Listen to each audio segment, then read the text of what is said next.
ఇది చూడండి, మా నాన్నమ్మకి తెలియని వీడియో తీసానట్టు మా నాన్నమ్మ మా తాతకి తినిపిస్తుంది. చూడండి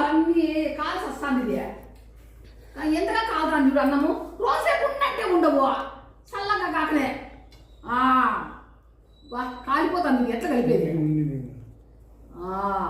ఏం చేస్తాను అమ్మ, ఉండంటే ఏం చేస్తాను అమ్మ మీ తాతకమ్మా ఏం చెప్తూ మీ తాతకి కాల్సి వస్తుంది రోజేపు ఉండంటే ఓ చల్లగా కానీ అన్నం అంటే ఉండడు.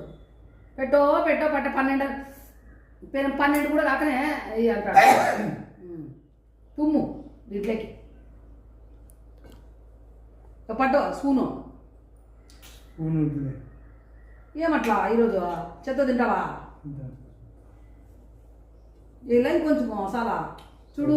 మా నాన్నమ్మ చూడండి ఏం తినిపిస్తుంది మసాలా చూడు పడేసేవు స్వామి ఇట్లా కూర్చుంటే కదా సరిపోయేది.